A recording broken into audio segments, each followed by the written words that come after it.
Amém, queridos? Maravilha, né, esse testemunho? Sim ou não? Olha para a pessoa que está do seu lado, então. Diga assim para ela: que maravilha é ser um filho de Deus. Diga assim também para ela: que maravilha é ser um filho de Nossa Senhora. Amém? Como o Hugo já me apresentou no começo, eu me chamo Giuseppe, tenho 22 anos, sou fundador da comunidade Imaculado Coração de Maria, sou noivo, Thaís, a segunda mulher mais linda do mundo, né? Porque a primeira é a Virgem Maria, né? Certamente, e a segunda é a minha noiva, Thaís. Nós vamos casar esse ano, em agosto, no dia 15 de agosto, dia da Assunção da Virgem Maria. Você pode dar glória a Deus por isso. É uma vitória de Deus. Amém? Queridos, então eu inicio essa pregação, né? O tema me proposto foi falar da escravidão, da santa escravidão, a verdadeira devoção. Então eu vou dar um apanhado geral. Amanhã eu volto a pregar aqui, né, sobre me consagrei, e agora? Tenho mais ou menos isso. Então amanhã eu vou falar um pouquinho da consagração encarnada, vamos dizer assim, né, a vivência. Hoje eu vou dar um apanhado geral sobre a consagração, os motivos que São Luís escreveu, né? Quem foi São Luís também, é importante a gente ressaltar isso. Amém? Amém? Amém? Amém? Queridos, então, eu sou consagrado há um ano, vou fazer um ano de consagrado agora, dia 3 de maio. Me consagrei no dia 3 de maio do ano passado, do ano de 2014. Então, eu estou me preparando para renovar a minha consagração. Sou um bebê ainda, estou caminhando, não conheço nada praticamente, né? Mas vim aqui poder partilhar com vocês, que é uma alegria. Digo com São Bernardo de Claraval: nada me é tão agradável do que falar das glórias da Virgem Maria. É uma alegria poder partilhar sobre a mão de Deus. Então, essa consagração que São Luís escreveu é uma consagração que nós devemos primeiramente tomar a consciência de que ela foi escrita por um santo da Igreja Católica. Ela foi meditada também por vários santos, né? E ela formou esses santos.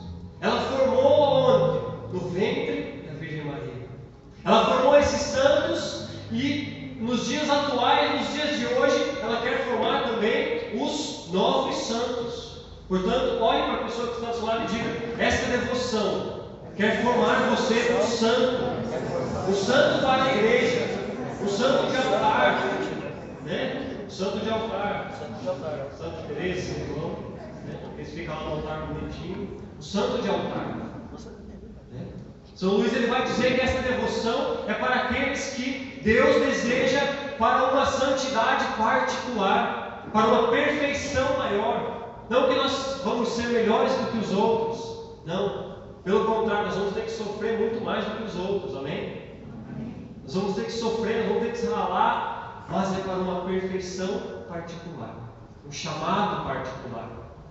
Podem ver que não está, como nas terças-feiras aqui, não está cheio o local, mas é para alguns, para aqueles chamados a uma perfeição particular. Deus queira que esta devoção chegue ao mundo todo. Deus permita que esta devoção chegue ao mundo todo. Deus permita, para que se cumpra o que disse Nossa Senhora de Fátima no ano de 1917. Deus quer estabelecer no mundo a devoção ao meu Imaculado Coração. Amém? Esta devoção, vocês devem saber, formou muitos santos. Dentre eles, São João Paulo II, Santa Teresa, São Padre Pio, Santa Gemma Galgani, São Pio X, São Maximiliano, São João Bosco, São Felipe Neri. E o mais recente, como eu já disse, São João Paulo II.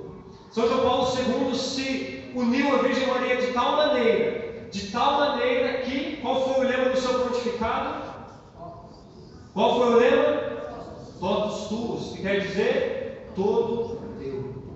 Todo teu. Este foi o lema que acompanhou João Paulo II no seu pontificado. Então, é importante já ressaltar desde este primeiro momento, esta devoção não é algo retrógrado, não é algo esquecido, não é algo antigo. Essa devoção é muito atual. Amém? Olhe para a pessoa que está do seu lado e diga: essa devoção é muito atual. E em concordância com a doutrina da igreja. Porque, resumindo, essa devoção é o quê? Não preciso dizer isso. Essa devoção é o quê? É a vivência das promessas batismais. A vivência das promessas batismais. Que é o quê? Renunciar a Satanás, renunciar às suas obras, renunciar ao pecado. É viver como um batizado, como um cristão católico, convicto da sua fé, vivendo as promessas do batismo, vivendo em santidade, vivendo na graça de Deus. Amém? Este livro, chamado Tratado da Verdadeira Devoção, o nome original dele não é esse. O nome original do tratado não é Tratado da Verdadeira Devoção. Este nome foi dado por aqueles que encontraram o tratado. O nome deste livro, o do original, se chama, claro, o livro ele foi encontrado, quando foi encontrado, ele foi encontrado sem as primeiras e sem as últimas páginas. Então o nome dele não se sabe, porém, ao longo do livro, quando se vai lendo, o nome que São Luís deu para este livro era chamado Preparação para o Reino de Jesus Cristo. Preparação para o Reino de Jesus Cristo. Este era o nome. Este era o nome que São Luís deu. Não foi o nome, que está aí no seu tratado, seja da Vozes ou seja da Maria. Amém? Então, era a preparação para o Reino de Deus. O que é a preparação para o Reino de Deus? A vivência das promessas, a vida da graça de Deus, a luta contra Satanás e suas obras. Amém? Então nós temos um poderoso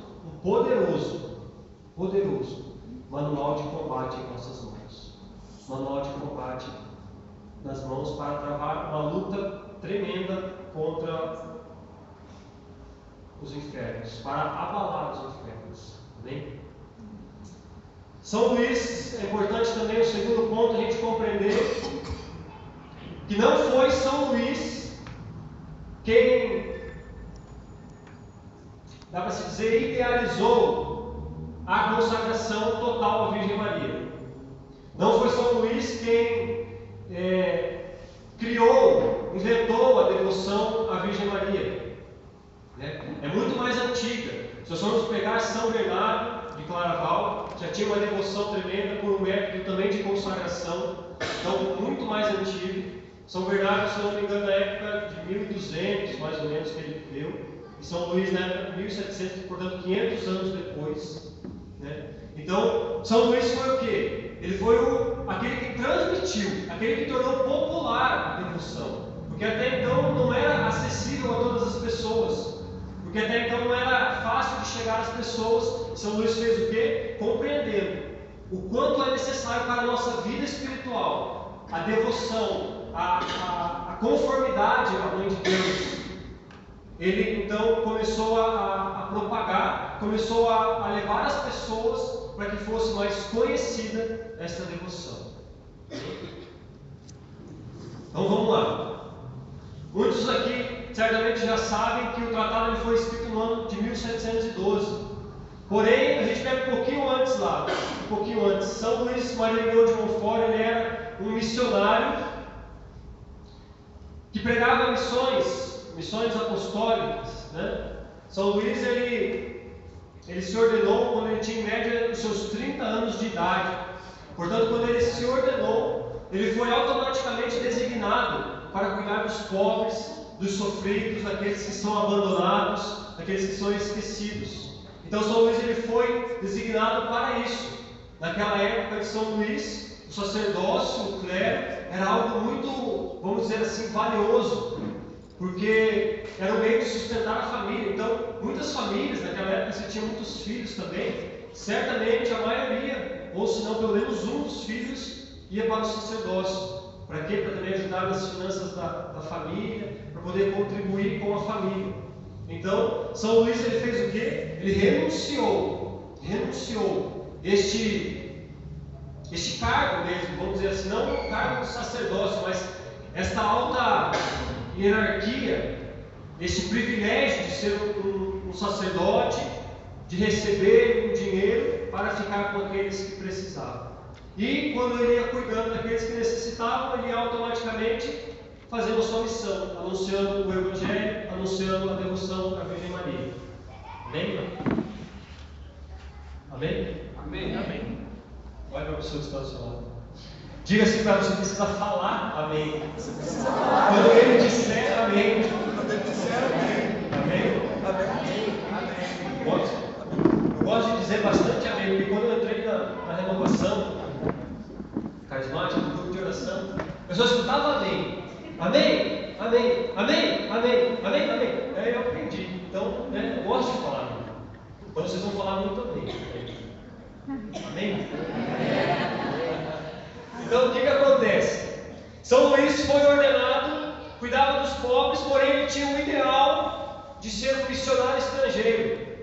São Luís morava na França, no norte da França, e ele fez o quê? Decidido por essa vida missionária, por ser missionário no estrangeiro, em outras terras, São Luís vai da sua cidade, no norte da França, peregrinando a pé até Roma. Ele saiu do norte da França e foi até Roma para falar com o Papa, naquela época Papa Clemente XI, porque ele queria ser missionário. Chegando lá, ao falar com o Papa, contou a história dele, tudo, e aí ele falou: olha, eu tenho o desejo de ser missionário. O Papa Clemente olhou para ele e falou: mas de onde você é? Eu sou da França. O Papa Clemente então disse: não, você não vai ser missionário no exterior, mas você vai ser na sua própria cidade, porque lá está acontecendo uma heresia terrível. O nome dessa heresia era jansenismo, os jansenistas, que era uma heresia que, vamos dizer assim, fez um grande estrago na igreja. Por quê? Porque era um grupo de pessoas, era uma heresia, um grupo de pessoas, porém muito virtuosas, diferente dessas que tem hoje, essas heresias que tem hoje. Era um grupo de pessoas castas, era um grupo de pessoas virtuosas. Então o que aconteceu? Acreditavam na Eucaristia, e é interessante falar nisso porque eles acreditavam tanto que eles diziam que ninguém é digno de receber a Eucaristia. Ninguém é digno de receber. Então, de tal era a maneira que eles acreditavam na Eucaristia. E hoje em dia nós vemos muitas pessoas dentro da igreja comungando Jesus Cristo que nem sequer acreditam na presença real de Jesus. Pegam como se fosse uma bolachinha, ou até mesmo como eu ouvi uma heresia esses dias. Estava numa formação, não vou dizer aonde, em outro estado, aqui não foi, E a gente, porque a gente tem que parar com esse negócio de ficar recebendo papinha na boca. A gente tem que parar com esse negócio de ficar recebendo comidinha na boca. Ninguém mais é bebê. Ninguém aqui mais é bebê. A gente tem que crescer na fé. Me deu vontade, se não fosse o filho predileto de Nossa Senhora, de levantar, pegar uma cadeira e tacar no meio da fuça. Me deu vontade de ouvir uma heresia desse tipo, chamar o corpo de Nosso Senhor de papinha. De papinha. Que negócio que é esse? Onde nós estamos? Estamos dentro de uma igreja protestante ou dentro da igreja católica? Que negócio é esse? Temos que parar de comer papinha na boca. Olha para a pessoa que está do seu lado. Diga-se para ela: você não pode aceitar isso. É o corpo de nosso Senhor Jesus Cristo. Amém? Amém. Quero perder outro rápido. jansenismo. Acreditavam na Eucaristia, porém, eles se opunham a Roma. Eles não aceitavam as ordens de Roma, eles se opunham ao Papa, eles combatiam o Papa, combatiam Roma, combatiam então aquilo que vinha lá da cátedra de Pedro. Eles combatiam, e isso foi uma heresia que praticamente, vamos dizer assim, na região de São Luís devastou os católicos. E aí o Papa diz, então, você vai voltar para a sua cidade, para o norte da França, e lá você vai fazer as suas missões. Você vai ser enviado como um missionário apostólico, ou seja, tem a permissão de entrar em todas as dioceses e fazer a missão, salvo daquelas que o bispo não autoriza. Então aconteceu o quê? São Luís retornou, começou a pregar contra a heresia, as missões. O jansenismo se opunha a Roma, era contra o Papa, né? Acreditava em muitas coisas, porém contra Roma. Então o que aconteceu? São Luís voltou, começou a pregar, começou a bater em cima, e em todas as dioceses, né, anunciando. São Luís era um homem muito virtuoso, óbvio, foi santo, né? Aderiu ao Evangelho, e a gente sabe, quando a gente faz uma opção radical para viver o Evangelho, há perseguição, há pessoas querendo destruir você, ficando de fuxicos. E aí o que aconteceu? Quando São Luís começou a pregar, ele passou por várias dioceses, porém no fim da vida dele, ele só estava permitido de entrar em 2 dioceses da cidade, da região lá da França. Só em 2 dioceses, só em 2 paróquias, São Luís estava permitido de entrar para fazer as missões. As missões daquela época, talvez aqui vocês saibam, né, certamente, as missões aconteciam como? Não como um retiro de final de semana, mas as missões, o sacerdote ia até aquela paróquia, ficava lá, talvez dependendo, meses, fazendo a missão, anunciando, pregando, catequizando o povo. Então São Luís fazia esse trabalho, levava as pessoas ao encontro profundo com Deus, ao encontro profundo de oração com Deus. E aí, no fim das missões, ele fazia o quê? Ele falava da verdadeira devoção, ele pregava sobre a Virgem Maria e ele consagrava aquele grupo à Santíssima Virgem.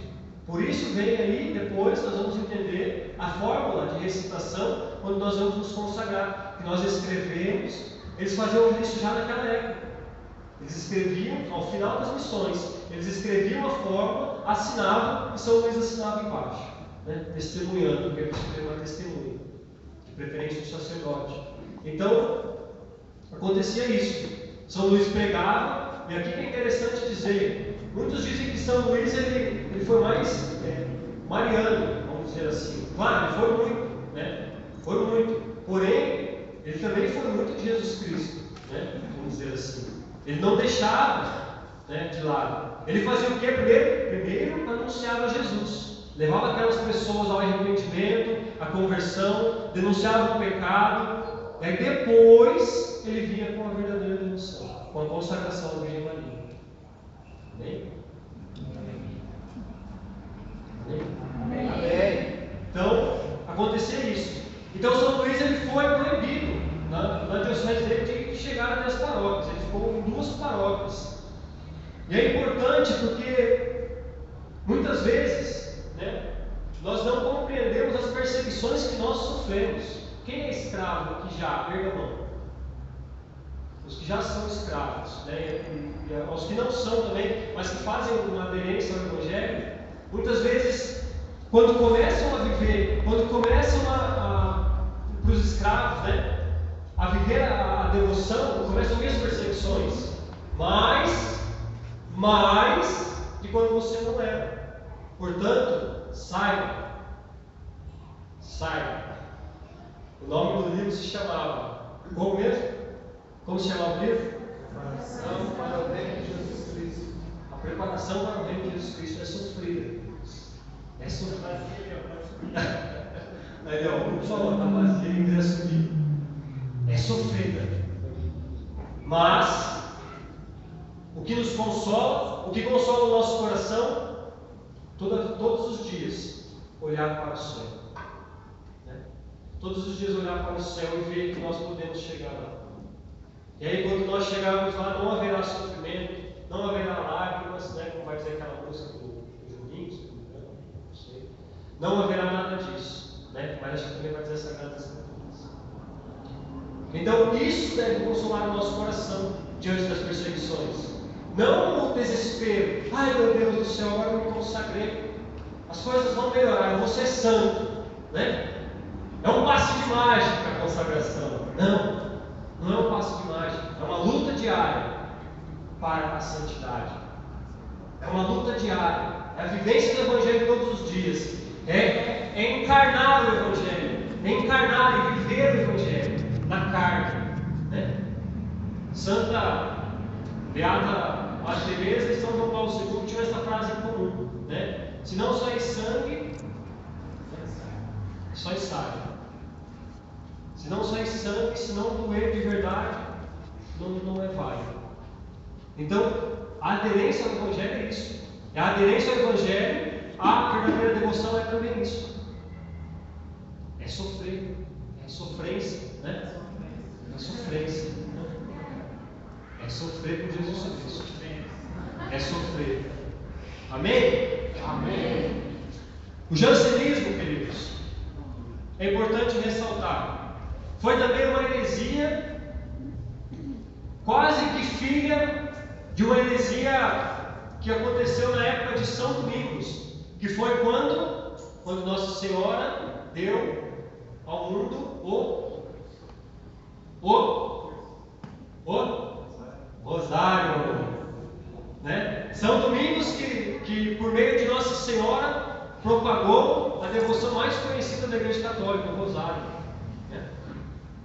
Fugindo um pouquinho do assunto, São Domingos certa vez teve uma visão. Nessa visão ele via Jesus com um cetro, uma flecha de ira na mão. Por quê? Para atirar contra a humanidade, porque estavam acontecendo muitos pecados e o Senhor estava muito furioso. Né? Nessa visão ele vê também que quando Jesus está para atirar essa flecha, para destruir a humanidade, aparece Nossa Senhora. E quando aparece Nossa Senhora, Jesus diz: sai da frente, mãe. Ah, minha mãe. Ah, minha mãe. Só a tua presença já me acalma. Só a tua presença, só o teu olhar já me acalma. Olhe para a pessoa que está do seu lado e diga assim para a pessoa: a presença da Virgem Maria acalma o nosso coração. Então, Nossa Senhora falou o que para Jesus? Não faça isso. Não faça isso. Eu vou levantar na terra 2 pessoas para mudar a história da igreja e da humanidade também. Quem foram essas pessoas? São Francisco e São Domingos. São Francisco pela pobreza, né? Pela pobreza, e São Domingos pelo Rosário. Para fazer o que? Dar uma nova face à humanidade. Dar uma nova face. E aí é interessante porque São Domingos teve essa visão, e depois, certa vez, ele estava um dia chorando pelos pecados da humanidade. Ele estava tão profundamente chorando pelos pecados da humanidade, e ele foi para o mato, começou a se flagelar, pedindo perdão pela humanidade, perdão, e de tanto que ele se flagelou, ele entrou em coma, ele caiu, né? Ficou em coma, e nesse momento que ele ficou em coma, Nossa Senhora apareceu para ele e deu um rosário para ele. Falou que por meio daquela oração, né, ela ia salvar um grande número de pessoas. E aí ela explicou para ele tudo sobre o rosário. Era uma oração simples. E aí falou: você vai pregar isso desde aqueles mais intelectuais até aqueles analfabetos. Por quê? Porque a oração do Santo Rosário é o quê? Uma criança que já tenha entendimento, sabe rezar, até uma pessoa que seja mais sábia do mundo. Uma oração simples. Amém? Então, Nossa Senhora levantou esses dois grandes santos da igreja, São Francisco e São Domingos. São Domingos combateu, então, aqui é importante ressaltar, a heresia albigense, né? A heresia albigense da época dele, Cátara, ou seja, ou Cátara, né? Que essa heresia, ela era muito pior do que a heresia jansenista. Essa heresia, ela dizia que a matéria era corrompida, ou seja, todos nós, né? E aí o que eles faziam? Eles começaram a matar mulheres grávidas, porque não podia conceber os filhos, porque já não iam nascer no pecado, então matavam, né? Começaram a matar crianças, eles começaram a matar muitas pessoas. E aí foi a época da Inquisição da igreja, né? Que foi o que? O Papa vendo todas essas coisas, o Papa falou: não, vamos instaurar a Inquisição para poder frear isso, né? E aqui é importante que não é aquela Inquisição anunciada nas escolas, nem nas faculdades, né? Que detona a igreja, não. O Papa fez isso para refrear, né? E aí ele dava a chance da Inquisição das pessoas se defenderem da heresia, né? Aqueles que estavam praticando isso se defender. Porém, aqueles que não queriam nada, que eram hereges mesmo, faziam o quê? Ia para a fogueirinha santa, né? Fazer o quê? Né? E hoje em dia a gente combate com o rosário, né? Então, olha para o seu estado de saúde. Dê um sorriso para ela. Bom que você está aqui. Então São Luís começou a combateu a heresia. E algo interessante porque aonde ele pregava a devoção, o que acontecia? Ou o jansenismo se extinguia daquela região, ou ele não entrava. Por quê? Porque ele vacinava o povo, ele catequizava, ele ensinava, ele formava. E aí quando vinha a heresia, bater na porta dos católicos, né? Dizendo: olha, eu sou da igreja testemunha do fulano, né? Eu sou dessa igreja, você aceita esse panfletinho? Você quer que a gente possa fazer mais visitas a você, né? Chega lá no domingo de manhã, incomodar, né? O que São Luís fazia? Prevenia o povo. E aí quando chegava a heresia, o povo estava bem preparado. Aí não entrava a heresia e também não se criava mais, porque eles combatiam. Então é importante, queridos, nós também conhecermos a devoção e de fato sermos escravos convictos. Por quê? Para que quando venham essas heresias vindas do inferno, né? Porque vem de nome do herege, de Martinho Lutero, vem disso, então vem do inferno, né? Porque Lutero está no inferno. Vocês sabem aquela beata que tem, que viu Lutero no inferno? Já viram?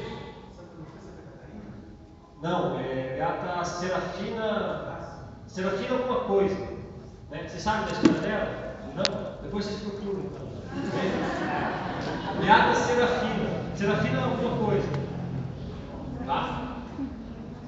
Quanto tempo eu tenho?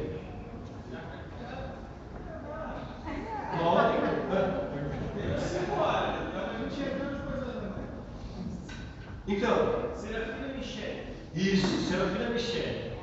Né? Depois vocês procuram lá, porque senão eu vou fugir do assunto. Mas, então por isso que é preciso, queridos, nós não nos opormos àquilo que as pessoas nos apresentam. Olha, meu coração fica triste, porque eu vejo hoje em dia muitos jovens, aqui tem muitos jovens, é importante, né? É importante o trabalho da Cola de Deus, porque pega muito jovem. Isso é importante. Jovens, sejam formados na doutrina católica, né? Hugo Santos de Maria, né? Forme os teus jovens na doutrina. Por quê? Para que quando surja uma seita próxima daqui, que apega o jovem por encontro de carro, túnel, racha, que pega o jovem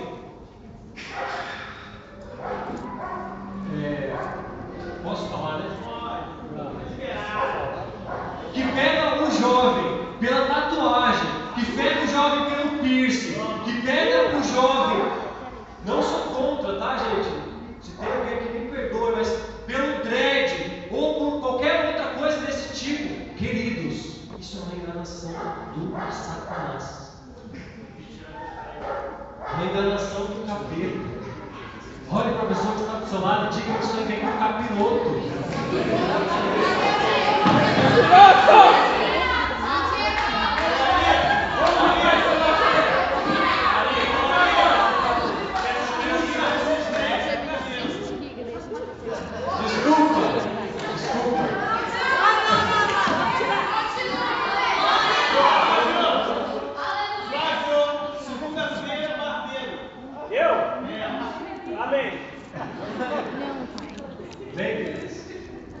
Isso é uma enganação tremenda. Uma enganação tremenda. Eu vou um pouquinho mais além. Dessa lei, Eu sei que na igreja católica existe isso, mas é triste. Por quê? Queridos, eu por muito tempo participei de torcida organizada. Eu ia para estádio para brigar, eu ia para estádio para beber, eu ia para estádio para usar drogas, todos esses tipos de coisa. Com torcida organizada, com comando de região, enfim. Eu ia para esse motivo. E o que nós fazíamos? Nós cantávamos, nós pulávamos de uma maneira do estádio de futebol. Quem é que vai em estádio já foi? Pega a mão. Então, quem não foi, acompanhou pela TV alguma vez, sabe? Tem os batuques, né, a bateria, tem todas essas coisas. E aí, eu gostava muito de ir. Porém, quando eu fiz uma escolha com Jesus, eu fiz também uma escolha de deixar isso de lado. Foi a minha escolha. E aí, eu me questiono. Quando eu chego num lugar, na igreja católica principalmente, que lá tem um grupo que toca tambor, que é igual, que quer trazer o mundo para dentro da igreja, logo o que eu penso na minha vida que eu vivia antes. Não que eu vou retornar à vida que eu tinha antes, mas o que acontece? Eu penso logo naquilo que eu fazia antes. É a mesma coisa uma pessoa que bebe, o alcoólatra. Ele tem um encontro pessoal com o Senhor, ele fez a opção de não beber mais. Aí ele chega na igreja católica, na festa lá no bingo, tem cerveja para vender. Aí o que vai acontecer? Qual que é a chance dessa pessoa recair? Muita. Eu tenho um testemunho que não é meu, mas é de uma pessoa lá. Essa pessoa, certa vez, ela foi picada por uma cobra. E ela morava no sítio, foi picada pela cobra. Ela foi para o médico, tomou o antídoto. Tomou isso, né, se vacinou contra. Porém, o que aconteceu? O veneno da cobra permaneceu no corpo dela. Né? Então, todas as vezes que ela suava, dormindo, na cama dela, suava, ficava o cheiro do suor lá, acontecia o quê? Ela chegava em casa para dormir, todos os dias ela tinha que trocar a roupa de cama, porque ela chegava, quando ela puxava as cobertas, tinha uma cobra lá.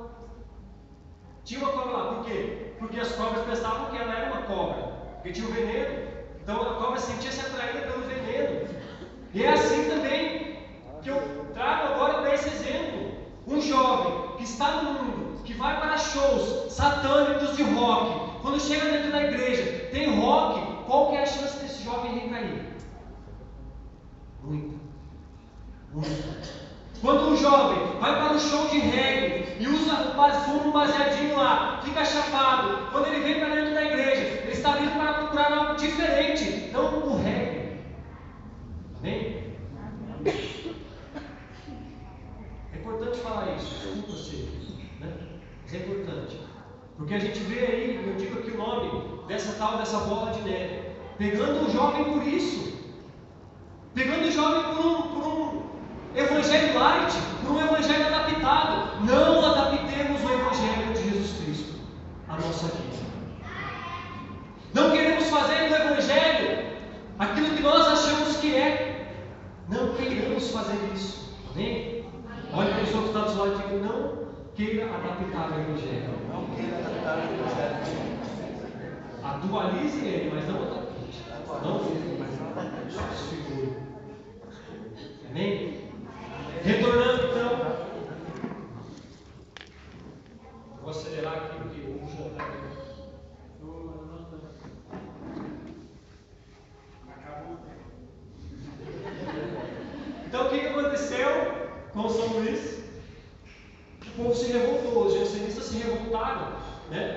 porque eles já não tinham mais êxito. E aí o que aconteceu? No ano de 1711, o tratado foi escrito em 1712. No ano de 1711, os jansenistas prepararam uma cilada para São Luís. Fizeram o quê? Pegaram, envenenaram uma bebida dele, ele tomou essa bebida, porém logo ele percebeu que tinha veneno, ele foi, tomou algo por conta, né, o veneno, permaneceu por um tempo ainda vivo, só que depois disso a saúde dele debilitou, né? Mas eles quiseram fazer isso. Então São Luís, após esse ataque, ele fez o quê? Ele falou: eu preciso que eu escreva aquilo que eu faço, né? Porque ele queria aquele método que ele usava, que tinha eficácia no combate contra a heresia, no levar as pessoas a Jesus Cristo, ao amor a Jesus Cristo. Ele queria escrever para que hoje nós tivéssemos, né? Quando São Luís escreveu, naquela época não existia Vozes, não é mesmo? A editora Vozes não existia naquela época, nem a Arca de Maria. Então o que aconteceu? São Luís escreveu o tratado no ano de 1712. Escreveu o tratado 4 anos após São Luís morre. Quando São Luís estava escrevendo o tratado, o que acontece? Ele tem uma visão profética, né? Vou chegar mais para frente da pregação, ainda vou chegar nessa parte. Ele tem uma visão profética. Então, São Luís ele escreve o tratado. São Luís, porque a gente sabe, ele não era nenhum estudioso, nenhum teólogo, ele era teólogo pela formação do sacerdote, mas nenhum teólogo renomado, que sabia grandes coisas. Não, São Luís ele sabia o básico, ele sabia aquilo que a igreja ensinava e ele ensinava isso também, né? Porém, ele era um homem de oração, de santidade, e isso atrai as pessoas, a santidade atrai as pessoas. Então, São Luís escreve o tratado, né? E São Luís escreve o tratado no ano de 1712. Amém? Amém. Olha para a pessoa que está ao seu lado. Diga assim para você não esquecer. São Luís escreveu o tratado no ano de 1712. Então vamos lá. Quando São Luís pregou o jansenismo tudo, 70 anos após a morte de São Luís, mais ou menos 70 anos, o que acontece? Vem a Revolução Francesa, né? Todos conhecem a Revolução Francesa? Sim, né? O que acontece? A Revolução Francesa, quando surgiu, qual que era o ideal da Revolução Francesa? Eu vou ler aqui porque eu anotei. O ideal da Revolução Francesa era enforcar o último rei com as tripas do último padre. Esse era o ideal da Revolução Francesa. Ou seja, acabar com a monarquia e acabar com a igreja. Esse era o ideal da Revolução Francesa, né? Que, se a gente for pegar, foi a primeira ação da maçonaria. A primeira ação da maçonaria, que acabou com muitos cristãos, muitos religiosos, aqueles que não se opunham à Revolução Francesa, aos seus ideais, eram mortos. Então, o que acontecia? As pessoas andavam nas ruas e tinha sangue jorrando como se estivesse chovendo, porque eles mataram muitos cristãos, muitos. E o que aconteceu na região de São Luís que ele pregava? Foi a região que mais permaneceu firme, porém a região que mais morreu também. Por quê? Porque São Luís formou de tal maneira aquele povo que eles não quiseram se opor, eles não quiseram compactuar com aquilo que a Revolução Francesa era, com a maçonaria, com os Illuminatis, né? Primeira algo da maçonaria, os Illuminatis. Então eles não quiseram, e aí foi a região que mais correu sangue também, mais correu sangue. Porém, como a gente sabe que a nossa igreja também é fundada em cima do sangue dos mártires, né? Nós nos alegramos, porque também nós um dia poderemos derramar o nosso sangue pela igreja, ainda mais nos dias atuais, né? A gente já está vendo em outros países acontecer isso. Nós ainda hoje estamos vivendo o artigo branco, né? Que é o sem derramamento de sangue, mas que é o quê? Lei de aborto aprovada, biologia de gênero, todas essas coisas que a gente tem acompanhado no nosso governo miserável. Amém?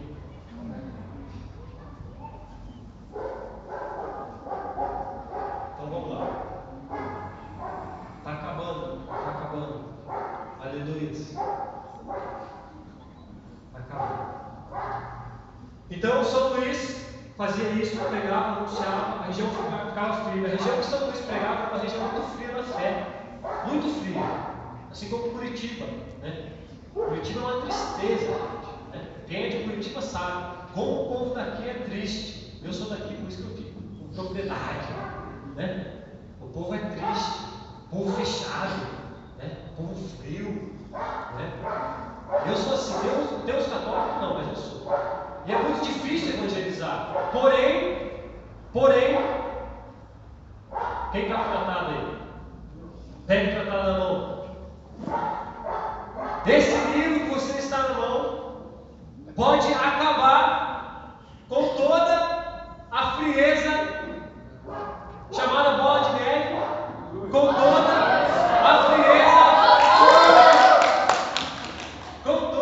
a frieza de Curitiba, pode acabar com tudo isso. Que é bola de fogo, mano. Amém? Que é bola de fogo. Por quê? Porque é bola de fogo? Pela presença da Virgem Maria.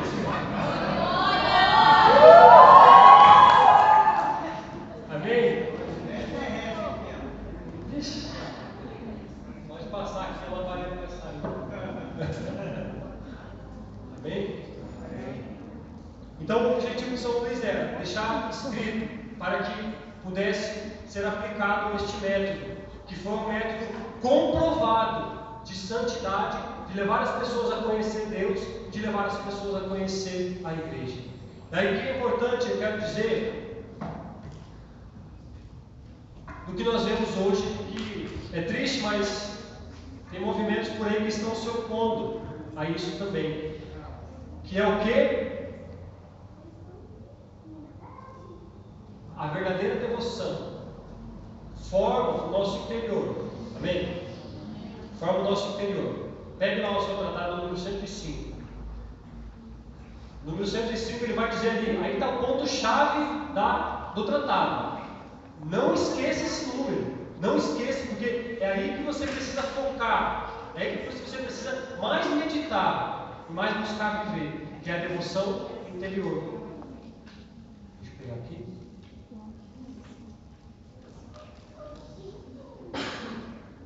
Que ele vai dizer ali o que? A devoção verdadeira que é interior, terna, santa, constante, desinteressada. Ou seja, ela forma o nosso interior. E aqui é importante porque nós precisamos saber que a devoção, quando ela forma o nosso interior, ela nos forma para a Santa Igreja. Ela nos forma como igreja, como ser católicos verdadeiros. Como ser católicos. Olha para a pessoa que está do seu lado. Diga assim: você precisa ser católico. Com C maiúsculo. Católico você precisa ser. Então a devoção, ela forma isso. E aí muitas pessoas confundem a devoção com as meninas, principalmente o uso da saia. Meninas. Não se afobem por serem modestas. Sejam modestas, mas deixe que a Virgem Maria forme a modéstia de vocês. Amém? Deixe que a Virgem Maria forme a modéstia de vocês. Por quê? Para que não seja somente o uso da saia. A modéstia não é saia. Amém? Modéstia não é isso. Mas isso é uma consequência. As pessoas às vezes perguntam: nossa, mas quem faz a consagração precisa usar saia? Não. Quem vai formar isso ao longo do tempo é a Virgem Maria. É a Virgem Maria, por quê? Porque nós vamos tomando, é isso que vai dizer a palavra de Deus lá em Mateus 10. O servo precisa se assemelhar ao seu Senhor. Se assemelhar ao seu Senhor. Portanto, quando nós nos tornamos escravos da Virgem Maria, nós precisamos ter uma vida mariforme, ou seja, tomar as formas de Maria. Tomar as formas de Maria, seja na modéstia, e a modéstia que compreende vestimentas, fala, ações, pensamentos. Meninas, principalmente, está passeando no shopping, vê aquela vitrine bonita, chamativa, escrito lá: save, liquida, alguma coisa desse tipo, você pensa, vou comprar. Aí está a modéstia também. Mas quantos sapatos você já tem dentro do seu armário? Mas quantas saias você já tem dentro? Mas quantas isso? Isso é modéstia também. Amém? Na fala, não ficar falando palavrões, né? Escândalo, ser escandaloso. Delicadeza da Virgem Maria. Amém? Se tem uma menina do seu lado ou atrás de você, olha para ela e diga, seja delicada com ela.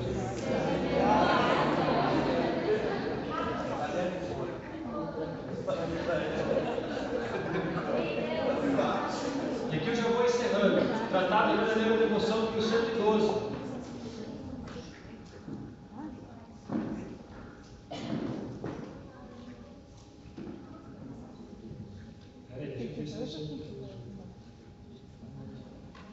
Sim. São Luís ele vai falar ali, bem empregado seria o meu esforço este escrito caindo nas mãos de uma alma bem nascida. O que quer dizer isso? Isso quer dizer aquela alma que tem disposição, que quer ser santa. Quem quer ser santo aqui? Esse é o nosso desejo, queridos. Este é o caminho de santidade para nós.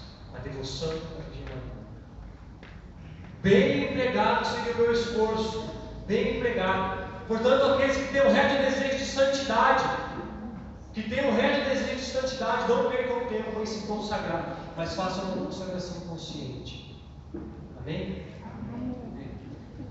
Amém. Para encerrar agora, número 114. Número 114 vai dizer ali da visão profética que São Luís teve quando ele estava escrevendo o tratado. São Luís, quando ele está escrevendo, ele para de escrever. Se nós formos prestar atenção ali, ele para de escrever. Ele faz o quê? Ele começa a narrar a visão que ele está tendo, que é o quê? É importante essas duas, as visões que São Luís tem ali. A primeira visão é que os demônios iriam atacar esse livro. E não foi à toa que o livro ficou escondido durante 130 anos. Durante 130 anos. São Luís escreveu no ano de 1712 e só foi aparecer no ano de 1842. Portanto, 130 anos escondido. Por quê? Porque Satanás compreendeu o que era esse livro. Coisa que a gente não compreende. Satanás compreendeu o que era isso. Compreendeu o que era o livro e isso causou um grande furor, uma grande revolta do inferno. E Satanás veio para destruir. Não conseguiu destruir, mas deixou escondido durante 130 anos. Aí, depois disso, a voz se encontrou, editou, né? Foi editado, mandaram para impressão e aí é propagado até hoje. E aqui é importante que São Luís também vai dizer um pouquinho mais para frente ali, no mesmo número, 114.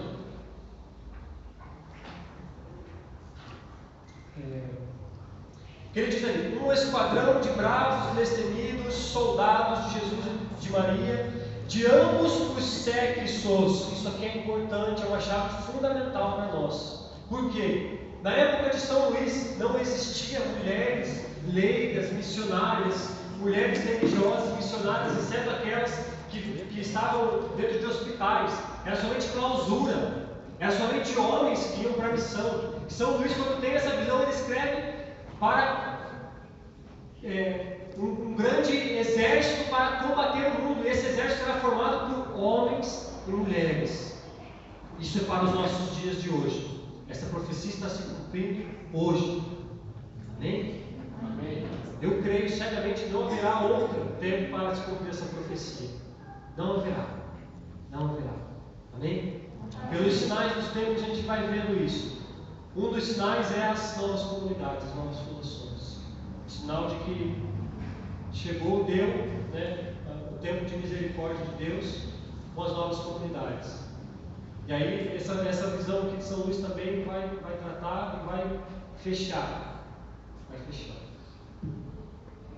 É o tempo de vivermos hoje, combater o mundo. Amém? Sermos os apóstolos dos últimos dias, ardendo em chamas. Amém? Vamos ficar de pé. E eu encerro. A Larissa já pregou isso, mas quero só reforçar. Quando chegar alguém para você, dizendo que essa devoção é algo que não tem sentido, é algo que não existe, você simplesmente responda para esta pessoa. Pegue a Sagrada Escritura, abra em João, no capítulo 19, no versículo 26. Ali você vai ver a escravidão de amor. Por quê? Porque, como disse, a Larissa leu, quando Jesus diz ao discípulo amado: eis aí a tua mãe. Eis aí a tua mãe. Eis aí a tua mãe. E São João Paulo II vai dizer que nesse instante foi instaurado o culto à Virgem Maria, a devoção à Virgem Maria. Então, dali que nasce a verdadeira devoção. Guardem essa palavra no coração de vocês. João 19, 26. Ali nasce a verdadeira devoção. Amém?